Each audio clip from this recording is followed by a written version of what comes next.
Walaupun saya tidak bisa terlalu mendekat, saya bisa manggil nih, karena saya sudah tahu cara manggilnya dengan mengeluarkan kata-kata oi, oi.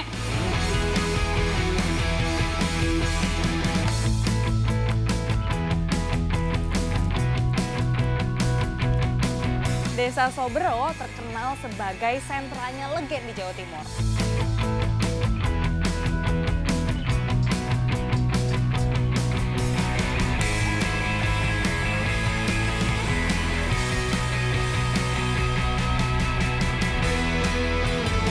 Ini dia buah yang saya cari, yaitu labu madu. Akhirnya.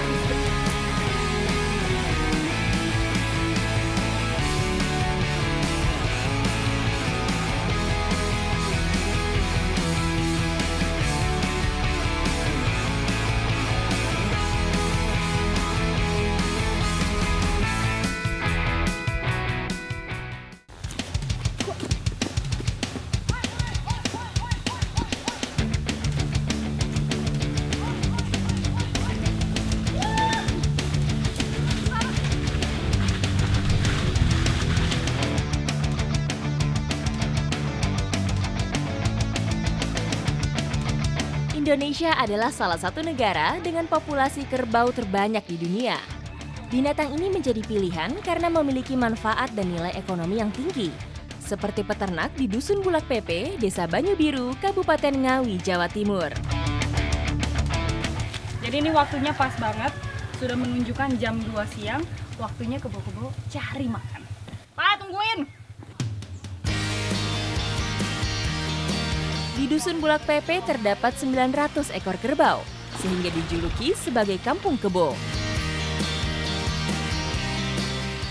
Kalau ngelihat kebo-kebo kayak gini rasanya asik banget. Dia lagi berendam, dan Bapak bilang tadi kalau berendam tuh mereka bisa sampai setengah jam.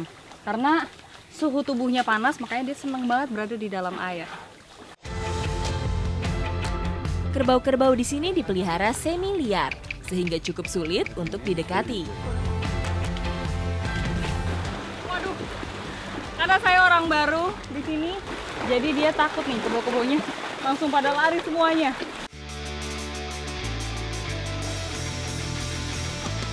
Berkubang seperti ini adalah satu-satunya cara kerbau mendinginkan suhu tubuhnya ketika merasa kepanasan. Karena hewan satu ini tidak memiliki kelenjar keringat.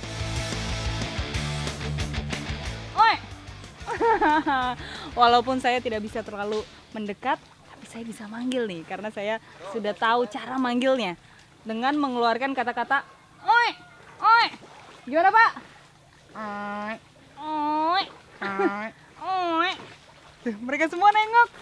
Oi. Hari ini saya akan mengangon hewan ruminansia satu ini. Langsung berdiri semua. Luar biasa di Kampung Kebo ini, memang kebo-kebonya semua pada nurut. Kalau kita, artinya mereka harus berdiri, dan beneran mereka berdiri. Waktunya mereka cari makan. Lokasi kandang yang dekat dengan sumber air dan sumber pakan, serta masih tersedianya lahan yang luas untuk angon kerbau, membuat Desa Bulak Pepe cocok jadi lokasi ternak kerbau. Sekarang saya mau pendekatan dengan kebo. Jadi harus pelan-pelan, harus hati-hati.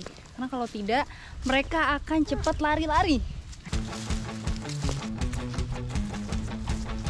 Sebagai hewan komunal, kerbau selalu bergerombol ketika mencari makan.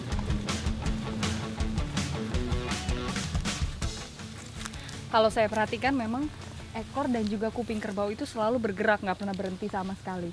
Jadi ternyata itu untuk mengusir lalat penghisap darah, namanya adalah pitak. Tuh, dia gerak-gerak mulu. Sambil ngangon, saya akan melakukan beberapa eksperimen. Sekarang saya sudah pakai baju merah dan saya mau membuktikan kalau saya pakai baju merah kira-kira dikejar kerbau atau tidak. Ikuti jejak saya, jejak petualang.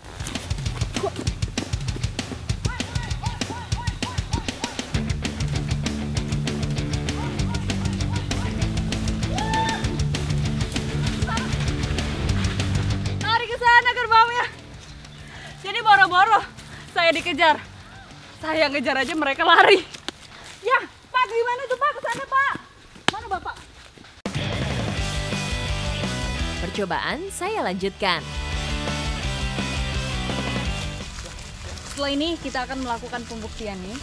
Apakah mereka bisa pulang ke rumahnya atau tidak? Kerbau-kerbau di sini terbiasa untuk mencari makan dan pulang sendiri. Kali ini, saya ingin membuktikan apakah mereka pulang ke kandang masing-masing atau tidak. Saya akhirnya menemukan cara mendekati kawanan kerbau ini. Bit. Wah, langsung disamperin. Bit. Wah, bit. Wah, anak pintar. Jadi inilah, saya harus megang rumput kalau mau dideketin sama kerbau. Bit. Rakus.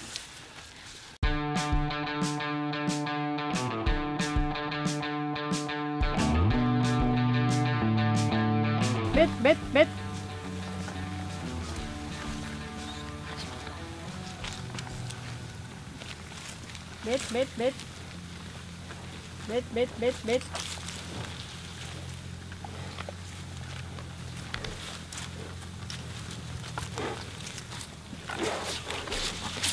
Wah. Tenaganya kuat banget. Bit. Ya, kabur. Kerbau juga termasuk hewan ruminansia atau memamah biak, yaitu biasa mengunyah kembali makanan yang sudah ditelan. Ini yang mau nyamperin saya, kalau dilihat dari tanduknya udah cukup panjang, menandakan kalau dia itu induknya. Karena bisa dilihat tuh umurnya dari garis-garis yang ada di tanduknya. Saya harus pelan-pelan deketin. Selain menandakan usia, tanduk juga jadi cara membedakan kerbau jantan dan betina. Pada kerbau jantan, tanduknya lebih panjang dan melengkung.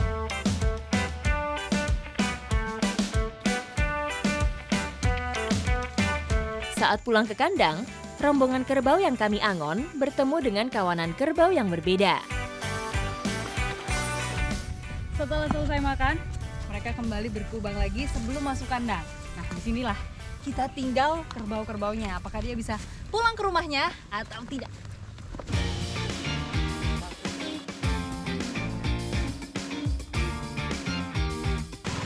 Jadi mereka itu sangat nurut dengan pemiliknya karena di sini di angonnya itu sudah sangat lama sekali.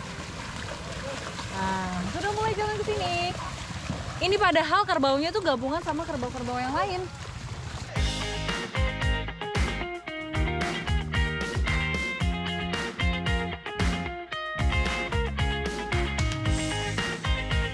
Tadi dari sekian banyak kerbau mereka sudah mulai ke kandangnya masing-masing. Ada yang tadi di depan, ada yang di sini. Nah sekarang nih kerbau ini yang mulai mau masuk ke kandangnya di sana yang ada bendera merah putih. Kerbau ternyata memiliki kompas internal di moncongnya yang berfungsi sebagai alat navigasi, sehingga mereka bisa tahu arah jalan pulang sekaligus kandangnya sendiri.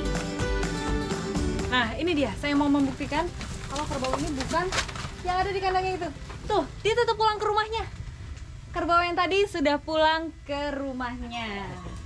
Sudah terbukti ini bendera menandakan kandangnya dia. Semua udah di dalam.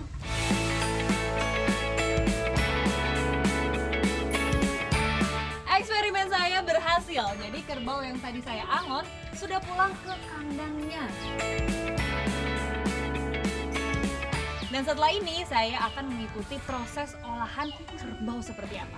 Ikuti jejak saya, jejak petualang. Wih, terus dulu dong Pak, kita berhasil nih.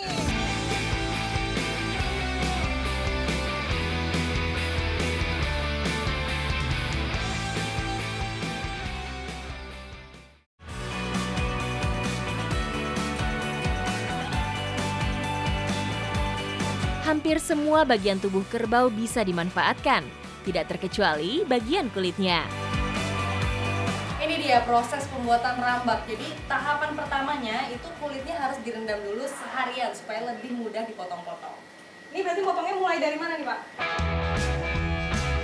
Rambak kerbau ini berlokasi di Desa Palur, Kecamatan Mojolaban, Sukoharjo, Jawa Tengah. Karena kulit kerbau ini sangat-sangat tebal, jadi cara memotongnya itu harus pakai ini ya Pak, ditahan pakai kaki satu, lalu sisi yang di sini ditahan. Nah, pisau ini yang mulai memotong dari ujung sebelah sini ke ujung sebelah sana. Dan itu memang menggunakan pisau yang sangat tajam. Lembaran kulit kerbau ini harus dipotong supaya memudahkan proses perebusan.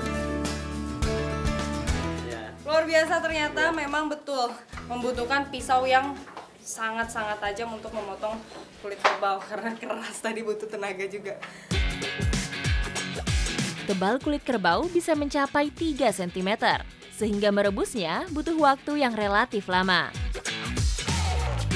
Ini memang cukup lama, ditunggunya bisa sampai 2 atau 3 jam tergantung dari kulitnya tebal atau tipis.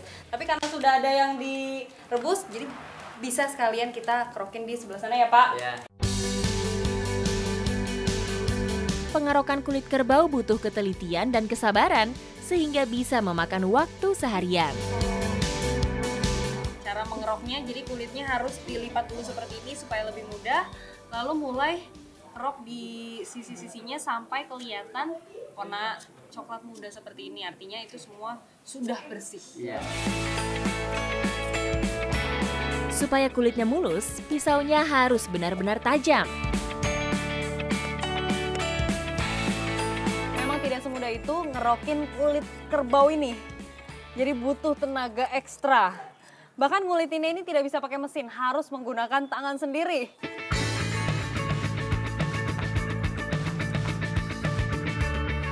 Kalau sudah seperti ini, tinggal ke tahap selanjutnya, yaitu dirajang atau dipotong kecil-kecil. Ini kita bawa yuk Pak. Untuk menjadi rambak siap konsumsi, rupanya membutuhkan proses yang sangat panjang. Nah Ibu, ini tadi saya sudah kerokin bagian kulitnya. Sekarang berarti prosesnya Pengerajangan. dirajang ya. Merajang kulit kerbau membutuhkan alat dan cara khusus.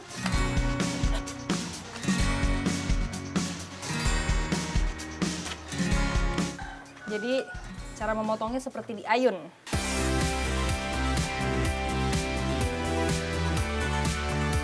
Proses merajang ini memang membutuhkan konsentrasi yang tinggi karena resikonya juga tinggi. Ini bahan-bahan alat yang digunakan sangat tajam seperti ini pisaunya.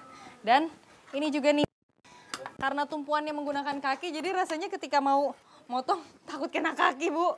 Jadi harus pelan-pelan dan konsentrasi. Sebelum dijemur, kulit yang sudah dipotong-potong ini harus disortir terlebih dahulu. Kalau yang kulitnya bagus seperti ini, bening, nah itu nantinya akan dijadikan rambak. Tapi kalau yang kurang bagus gimana Bu? Tadi Ini yang ada. nah, ini nih. Kelihatan kan ada putih-putihnya? Nah, ini nantinya akan dibikin sayur. Krecek ya, Bu?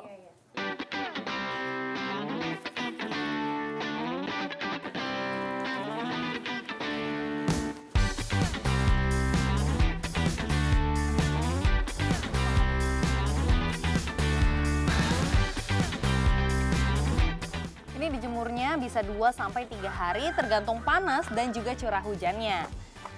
Setelah dijemur berarti dia akan mengeras gitu Bu? Iya. Oh, ini soalnya masih lembek-lembek. Lamanya waktu penjemuran bertujuan mengubah tekstur kulit kerbau yang awalnya lembek menjadi keras. Jika sudah keras, rambak siap untuk diungkep, dibumbui dengan minyak kelapa. Setelah kering, memang prosesnya masih panjang, masih ada diungkep. Nah seperti ini nih, diungkepnya ini tuh bisa sampai 3 hari. Karena di sini diungkep dengan minyak dan juga beberapa bahan-bahan yang bikin asin ya Pak, supaya nanti kerupuknya itu jadi lebih gurih.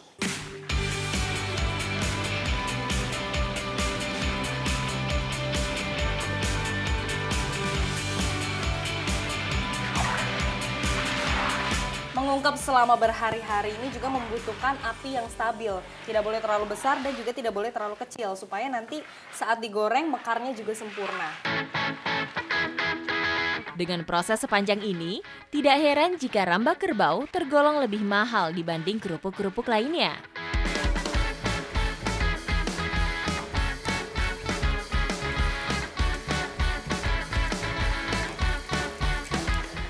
Dua menit langsung mekar. Dan menggorengnya itu benar-benar harus cepat. Sambil di oseng-oseng gitu ya, Bu?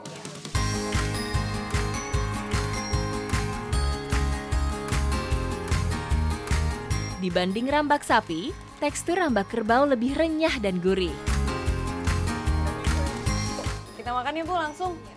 Bapak juga. Ini langsung digoreng, langsung dimakan. Mari kita coba rasanya seperti apa.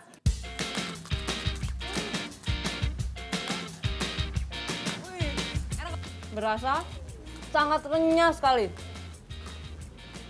Dan rasanya juga masih hangat, original banget. Jadi ini justru yang belum bercampur dengan bumbu-bumbu seperti garam atau bawang.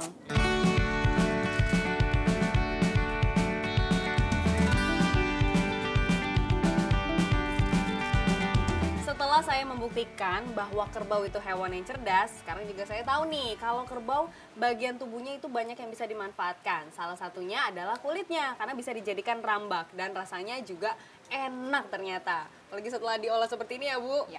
Ikuti jejak saya, jejak petualang.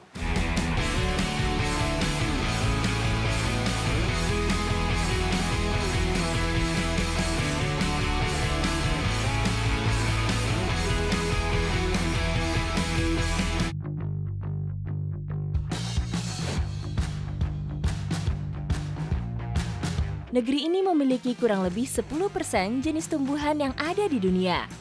Kekayaan tersebut tersimpan dalam pelukan sekitar 2,1 juta kilometer persegi luas daratan. Hampir setiap pulau memiliki flora yang beragam. Salah satunya pohon siwalan. Desa Sobero terkenal sebagai sentranya legen di Jawa Timur. Karena tanahnya ini cocok untuk ditanami pohon siwalan. Sekarang saya bersama Pak Arief dan juga Pak Saiful mau ikutan panen. Ikuti jejak saya, jejak petualang.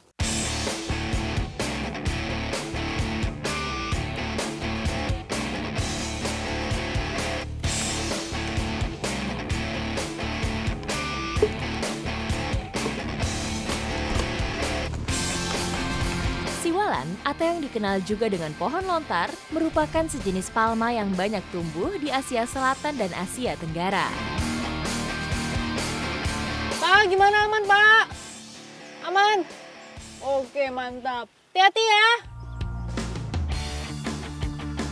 Di Indonesia, siwalan banyak ditemukan di bagian timur Pulau Jawa, seperti Gresik, Lamongan, dan Tuban. Ini tempat keluar leganya. Pak, udah bisa turun? Oke, aman. Saya tunggu bawah.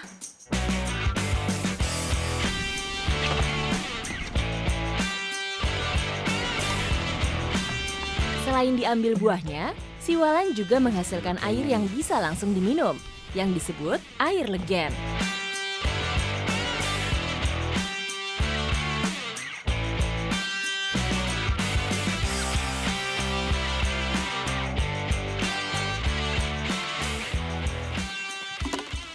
Hati-hati, Pak.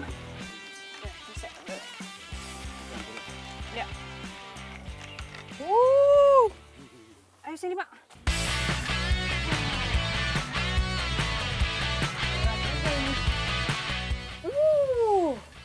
Nah, ini dia namanya buah siwalan. Jadi, tadi Pak Arief udah manjat ke atas, yang diambil adalah buahnya dan juga airnya. Ini dua-duanya bisa dimanfaatkan.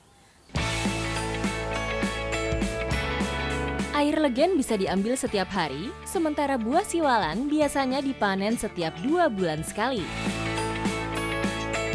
Kalau secara bentuk memang mirip seperti kelapa tapi lebih kecil.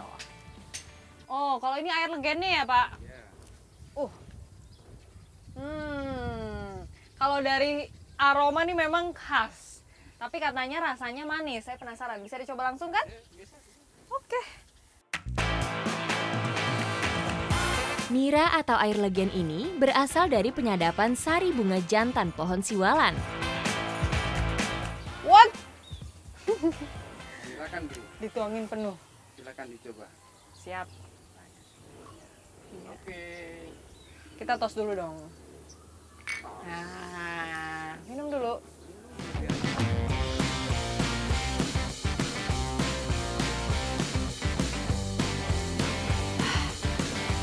Manis! Manis, manis, manis, bener manis.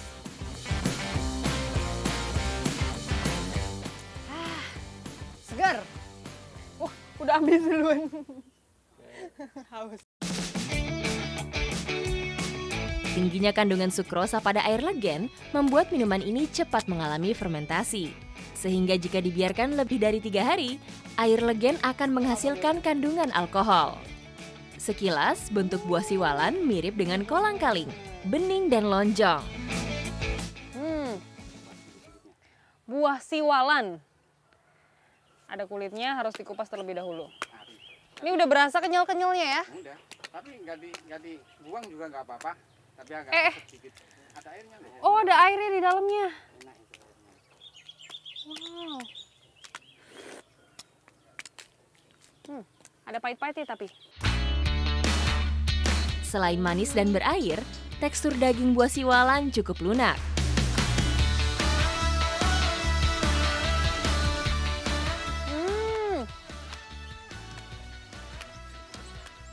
Ini teksturnya mirip sekali seperti jelly. Enak ya?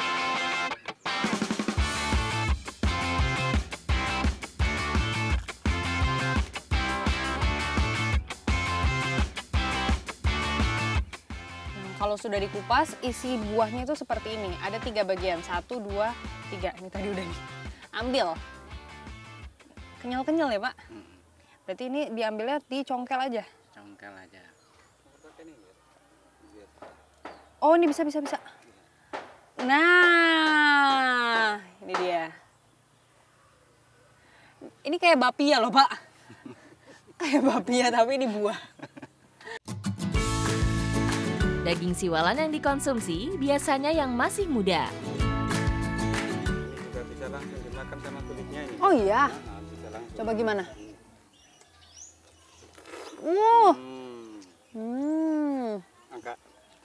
Agak sepet-sepet gimana gitu.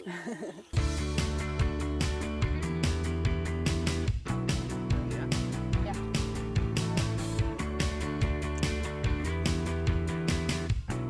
Jadi buah siwalan dan juga legen ini selain bisa dimakan langsung, dia juga bisa dimanfaatkan menjadi sebuah olahan. Olahannya seperti apa? Ikuti jejak saya, jejak petualang.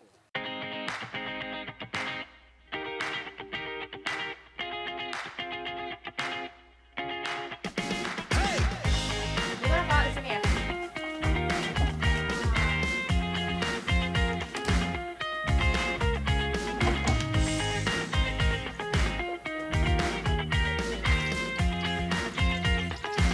Mengolah nira legen menjadi gula merah cukup sederhana.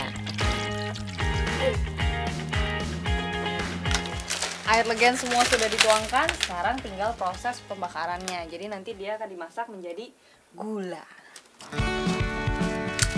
Air legen hanya perlu dimasak hingga mengental. Api sudah dinyalakan, jadi tinggal menunggu aja legennya itu mendidih sampai dia mengeluarkan gelembung. Hitungannya memang per 1 kilo 1 jam. Jadi ini kita nunggu sekitar 2 jam ya Pak? Iya. Jika sudah mengental dan berubah kemerahan, air nira harus diaduk.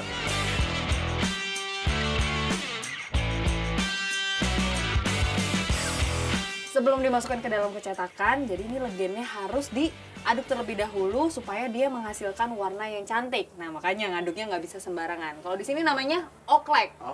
Oklek dulu. Selesai diaduk, gula sadapan air siwalan pun siap untuk dicetak.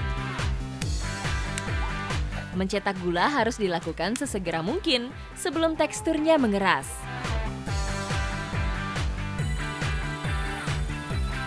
Sekarang waktunya mencetak legen, kurang lebih ukurannya segini. Ini tuh setengah kilo. Menuang gula merah ke cetakan pun punya cara tersendiri. Cara mencetaknya juga unik sekali dan tidak bisa orang sembarangan. Karena kalau misalnya saya yang mencoba, bisa-bisa bleber kemana-mana. Ini harus Pak Saiful yang ngerjain.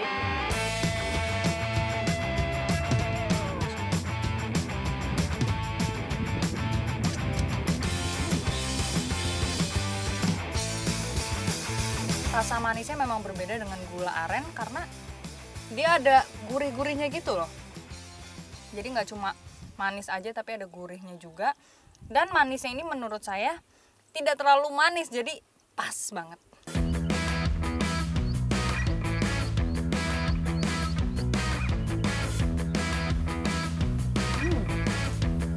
Aromanya yang khas, rasanya juga yang unik, membuat gula Legen ini punya nilai jual yang tinggi. Udah gitu pembuatannya juga masih tradisional, jadi banyak orang yang mencari sampai sekarang. Pak, ini kita bungkusin satu-satu, habis itu udah ya Pak. Ikuti jejak saya, jejak petualang.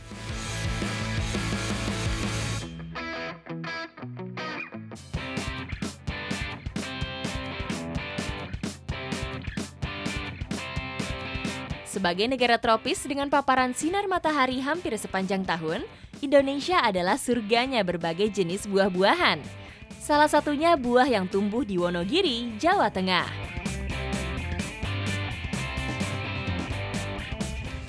Ini dia buah yang saya cari, yaitu labu madu.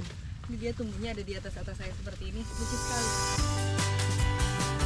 Labu madu merupakan buah yang berasal dari Amerika Serikat. Namun, labu unik ini ternyata cocok juga ditanam di Indonesia. Ini dari ujung sana sampai ke sana berapa meter panjangnya Pak? Ya kurang lebih 50 meter Mbak. 50 meter Itu lahannya. ditumbuhi labu madu semua ya. Kebun labu madu seluas 6.000 meter persegi ini berada di Desa Kepatihan, Kecamatan Selogiri, Wonogiri.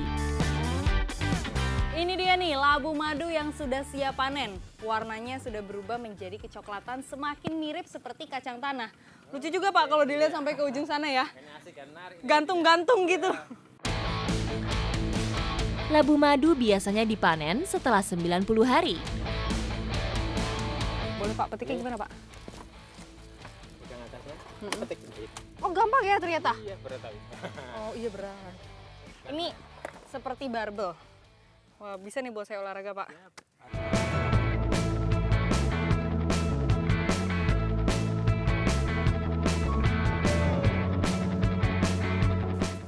Gitu. Bersih ya? Iya bersih.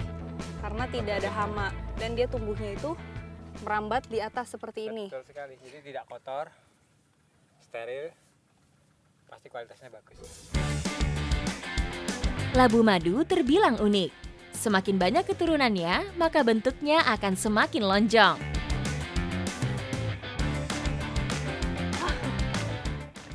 Akhirnya bisa jadi sebenarnya mudah tapi butuh terbiasa saja. Ini saya belum terbiasa. Ini kalau ini grade A bukan Pak? Ya itu ada warna-warna ini mungkin kurang lah ya. Oh nih Tapi kalau ini tua, nih gitu. bukan yang grade A ternyata. Bandingan ini mulus kan. Kalau yang ini Ini ada warna-warna ini. mulus. Grade A yang punya nilai jual lebih tinggi ya. Betul sekali. Labu madu mentah tidak bisa langsung dimakan, tapi harus dikukus atau dibuat jadi olahan lain. Seperti olahan klenyem yang akan saya buat sekarang.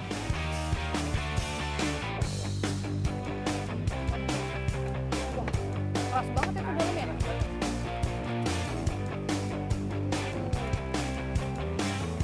Sekarang saya bisa melihat perbedaan dari labu madu yang masih mentah seperti ini karena dia tidak bisa dimakan langsung dan yang sudah dikukus. Nah, kalau yang sudah dikukus seperti ini, warnanya udah kecoklatan dan dari aromanya itu mirip sekali seperti ubi.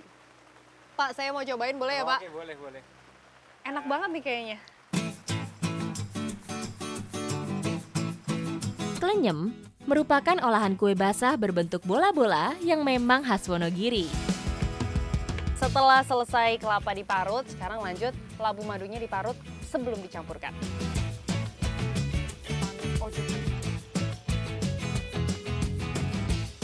Sebelum digoreng, adonannya dikasih tepung terlebih dahulu supaya nanti saat digoreng dia tidak pecah.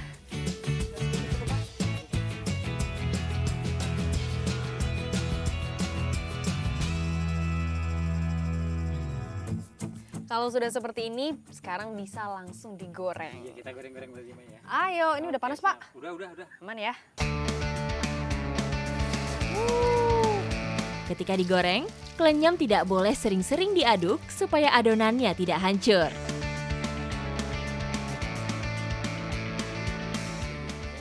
Nah, asik Pak. Udah tinggal kita makan aja nih. Klenyem. Karena dari aromanya aja tadi udah tercium dari masih digoreng. Oke Pak, ambil Pak.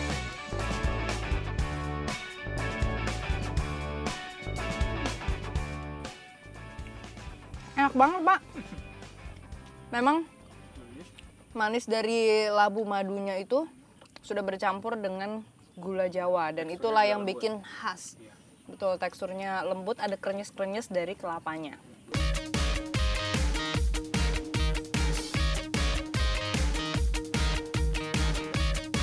Labu madu memiliki bentuk yang sangat unik dan proses pertumbuhannya juga unik. Tapi ketika diolah seperti ini rasanya jauh sangat-sangat enak. Ikuti jejak saya, jejak petualang.